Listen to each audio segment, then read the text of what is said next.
인신학적 행위상학은 기본적으로 인간의 이성을 강조하기 때문에 존재론적 행위상학이나 신학적 행위상학보다는 훨씬 더 인간화된 것이라고 할 수 있겠죠. 그런데 그럼에도 불구하고 형이상학이라고 불리우는 이유는 그것이 과거의 예지계와 내세였던 것이 선엄으로 바뀌었기 때문입니다. 그래서 현상계, 현세의 다양한 경험들이 가능하기 위한 선언적 조건을 따지고, 그리고 그 선언적 조건으로부터 우리의 경험들을 구성하려고 하는 거거든요. 그래서 인신론적 형이상학도 여전히 아직은 형이상학에서 완전히 벗어난 것이라고 할 수 없다. 인간을 지향함에도 불구하고 아직도 인간 이외에 무엇에 근거를 두고 있다. 근거를 두고 세계를 설명하려고 한다는 점에서 역시 인신론도 형이상학의 다른 방식이라고 할 수 있겠습니다. 그리고 현대는 이제 탈형이상학적 집안인데요. 탈형이상학적 집안을 공유하는 다양한 철학들이 있습니다. 여러분들이 니체 이후에 신이 죽었다고 선언한 니체 이후에 대부분의 철학들, 뭐 영미 분석 철학이랄지, 아니면 현상학이랄지, 또 구조주의랄지, 이런 다양한 현대 철학들, 그래서 니체 이후의 현대 철학은 다 기본적으로는 탈형이상학적인 집안을 공유한다고 할 수 있겠습니다. 그리고 우리 문화 철학도 역시 그런 탈형이상학의 집안에서 생겨난 것이고요. 그래서 예지계나 내세 혹은 선엄보다는 현상계, 현세, 경험 혹은 인간이 만든 세계를 강조하는 게 문화 철학이 기본적으로 가지고 있는 방향성이라고 할 수 있겠습니다. 여기에 두 가지 그림이 있는데요. 하나는 여러분들이 잘 아는 레오나르도 다빈치가 그린 모나리자고요. 다른 하나는 피카소가 그린 노란 모자를 쓴 여인이라는 작품입니다. 이 두 작품이 지금 갑자기 형이상학과 탈형이상학 설명하다가 왜 갑자기 이 그림으로 넘어가나 싶으실 텐데요. 기본적으로 이 작품은 굉장히 안정된 그런 모습을 보여주고, 또 우리가 대상을 보는 방식과 유사한 방식으로 그려져 있기 때문에 누구라도 쉽게 감상할 수 있는, 그리고 어색하지 않은 그런 작품이라고 할 수 있겠죠.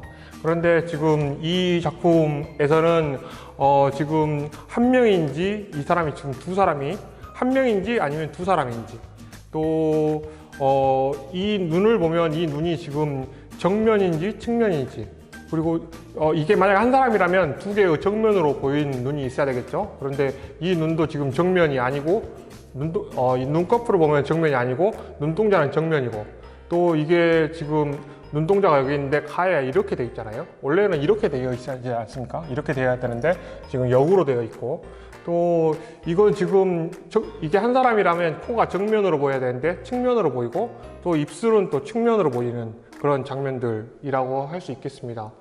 귀도 이게 정면에서 본 건지 측면에서 본 건지 헷갈릴 정도로 튀어나와 있고요. 이런 점들이 이 두 가지 그림의 특징이라고 할 수 있겠는데요. 이것은 하나의 이론적 원근법 혹은 이론적 시점을 강조하는 그런 작품이고요. 이 작품은 시점이 많은, 그래서 다시점의 작품이라고 할 수 있겠습니다. 하나의 시점과 다시점이라고 할 수 있습니다. 이런 하나의 시점은 이건 뒤로의 파라 작품인데요. 이런 하나의 현상하는 악기가 있을 수 있겠죠. 그런데 이 악기를 어떻게 하면 우리가 눈에 보이는 것처럼 그릴 수 있을까를 지금 원근법을 실험하고 있는 장치입니다. 그래서 지금 여기다가 이 점을 찍고, 그리고 이 줄을 연결시킵니다. 그래서 여기가 점이 찍혀 있고요. 이 하나의 점에서 이 입체 물건이 어떻게 보이는지를 측정하는 거예요. 그래서 여기서 팽팽하게 줄을 당기고 있으면 이 사람이 여기서 수직과 수평을 이용해서 위치를 지정합니다. 그리고 나서 이것을 닫아서 점을 찍는 거예요. 점을 찍으면 이렇게 점점이 찍히겠죠. 이 점점이 찍힌 점들이 이 비파의 이 악기에 명확한 단축을 보여주는 것을 만들려고 하는 건데요. 아까는 벽에 점이 찍혀 있었잖아요. 그런데 지금은 여기에 점이 찍혀 있습니다. 그래서 이 점을 소실점이라고 하는데, 이 소실점이 형성된, 그래서 이 소실점 정면에 앞으로 튀어나와서 여기에 눈이, 관찰자의 눈이 있는 거거든요.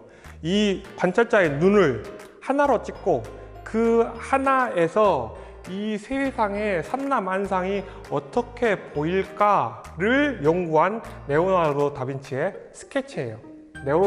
레오나르도 다빈치의 스케치입니다. 그래서 여기 낙타도 있고, 사람들, 계단에 올라가는 사람들이 있고, 건물이 있고, 그리고 여기에서 지금 전쟁 중인 것처럼 보이는데, 이런 말들, 또 기사들이 막 뛰고 있는, 그리고 여기엔 돌과 식물들이 있는 거죠. 그래서 이 세계에 현상하는 수많은 사물들, 수많은 존재자들을 이 하나의 시점으로, 그래서 소실점으로, 이 하나의 시점으로 통일하려고 하는 것, 그것이 기본적으로 원근법, 이론적 시점의 아이디어라고 할 수 있습니다. 그래서 지금 여기서는 이거는 마사초의 성삼위일체? 마사초의 작품인데요. 이 작품은 마사초의 작품인데요. 이것도 역시 지금 관찰자가 지금 여기 서 있는 거죠. 관찰자가 여기 서 있고, 지금 여기에 눈에 시점을 찍고, 그 시점에 여기가 이제 사실은 벽이 여기 있죠. 이 벽이, 벽화가 그려져 있는데 벽이 여기 있는데, 이 벽이 안으로 파져 있는 것처럼, 그래서 여기에는 봉헌자가 있고요, 여기서는 성인들이 있고, 성자가 있고, 그 다음에 성부가 있어서 이게 전층적으로 보이는 그런 장면을 지금 여기다가 이렇게 그린 거거든요.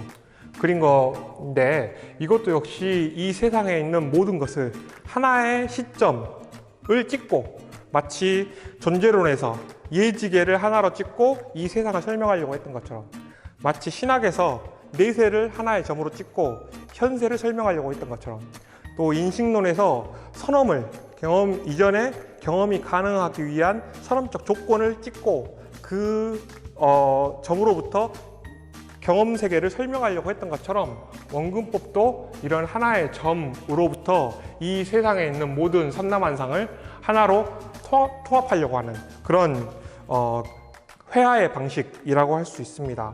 그래서 이 원근법이 형이상학적인 우리의 생각의 방식과 닮아 있다고 할 수 있겠는데요. 그래서 사물의 진정한 본질, 문화의 현상성, 이 두 가지가 지금 슬래시로 되어 있죠. 그래서 서로 대비인데, 사물의 진정한 본질, 그러니까 문화의 현상이 아니라 본질을 파악하려는 것, 그것이 기본적으로 형이상학의 아이디어라고 할 수 있고요. 그리고 현실의 다양성이 아니라 그 하나의 근원의 표현일 뿐이다, 현실의 다양성이. 이런 게 기본적으로 형이상학 혹은 원근법적 세계관이 가지고 있는 특징이라고 할 수 있습니다. 문화철학은 당연히 문화의 현상성 혹은 현실의 다양성을 중요시하게 생각하지, 그것을 하나의 이론적 관점으로 통일하고 체계를 만드는 것, 그리고 어떤 현실 너머에 있는, 배후에 있는 본질을 통해서 현상을 설명하려고 하지 않는 것, 그것이 문화철학이 가지고 있는 관점이라고 하겠습니다. 문화에 대한 철학적 관심은 순수 확실성의 파악이 실패로 귀결되었음을 인정할 수밖에 없을 때 인간에게는 무엇이 남게 되는지를 묻는 것에서 생겨난다. 그러니까 순수 확실성, 그러니까 아까 말했던 예지계 혹은 내세 혹은 선언적인 것이 변화하지 않는 무엇으로 존재하고, 그리고 이 세계의 많은 변화하는 것들을 이런 방식으로 설명하려고 하는 것, 그것이 순수 확실성인데요. 철학은 기본적으로 그 순수 확실성을 지향하는 것이었습니다. 그런데 철학의 역사 혹은 인류의 사상사를 보면 그런 형이상학적인 시도가 실패했다. 이런 겁니다. 예를 들면 지구는 둥글죠. 지구는 둥근데 누군가 이게 수직이라고, 누군가 이게 옳다고 정의했어요. 그러면 지구의 다른 반대편에 사는 사람들은 거꾸로 서야지 옳게 설 수 있는 거거든요. 그리고 측면에 있는 사람은 뭐로 서야지 옳게 설 수 있는 거거든요.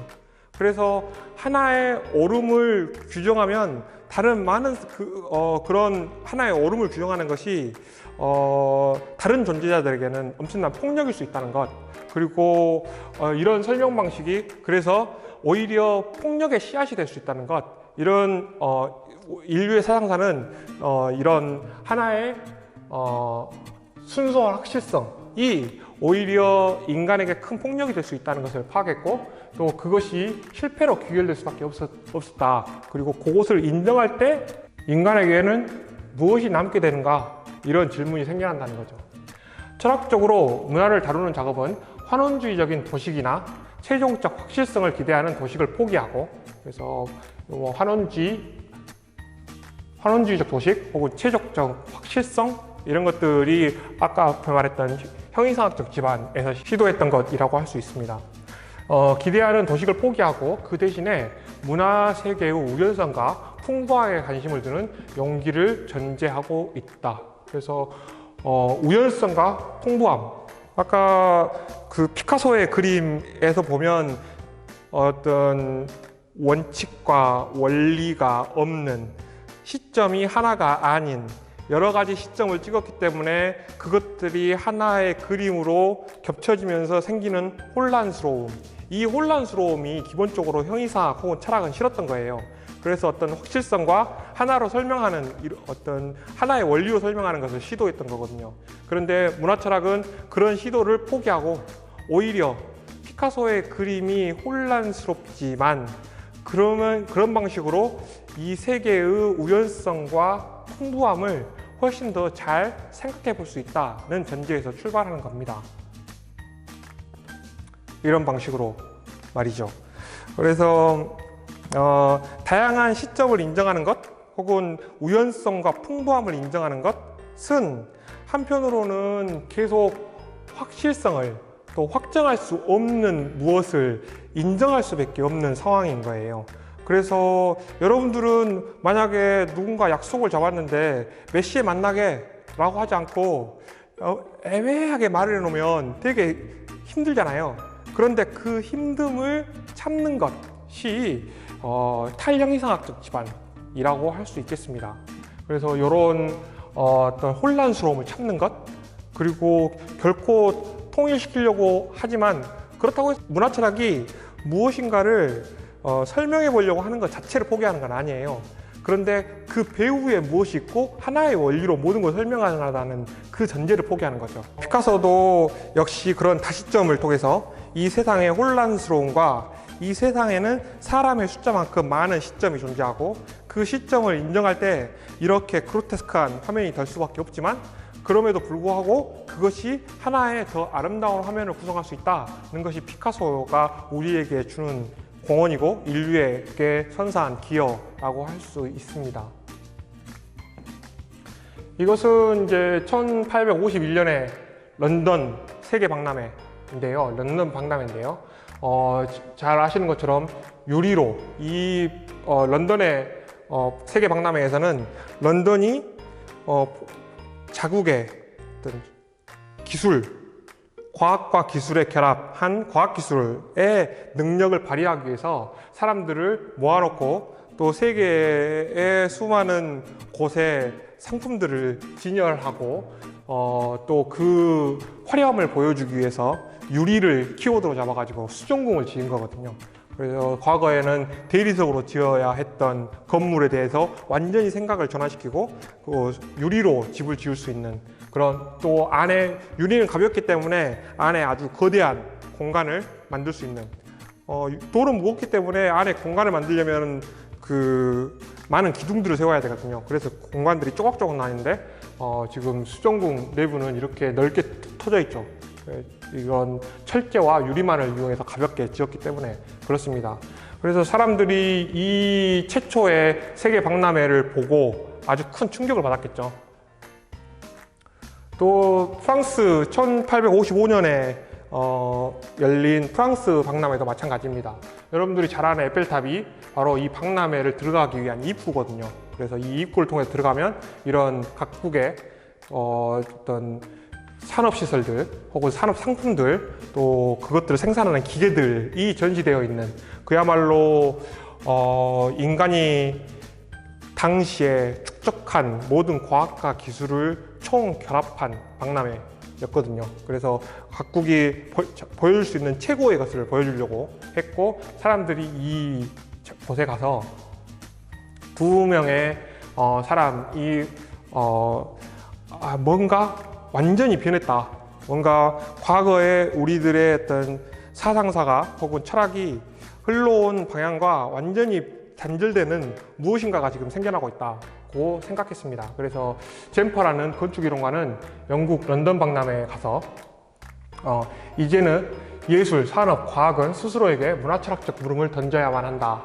위력적이고 비용이 많이 드는 수단을 가동하는 행위의 정당화 문제를, 그러니까 예술, 산업, 과학이 스스로에게 철학적인 질문을 던져야 한다는 것을 지금 이제 잼퍼가 인식하고 있고 이런 기록들을 남기고 있습니다. 그리고 1855년에 파리 국제 박람회에서 우리가 잘 아는 악의 꽃으로 유명한 보들레르라는 비평가 이하 시인이 세계 현상의 다양성에 반응해 세계 시민적 입장을 취하라.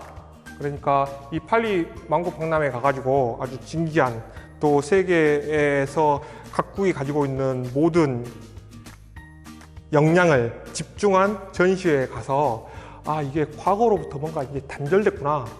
우리가 인간이 만든 힘이 이렇게 커졌고 그것이 만든 어떤 힘이 인간에게 강력한 영향력을 행사하는, 좋든 싫든 강력한 영향력을 행사하는 그런 시점이 도래했기 때문에 우리가 이런 박람회에서 처음에는 익숙하지 않은 것이기 때문에 괴롭고, 그렇지만 점점 익숙해지면서 우리에게 새로운 어떤 세계 시민적 관점을 그래서 세계 시민적 관점을 갖게 만들 것이다는 게 지금 보들레르의 생각인데요. 늘 국내에서만 살던 사람과 또 해외여행을 가가지고 사람들이 많이 뒤섞여 사는 그런 문화들을 경험한 사람들 사이에서는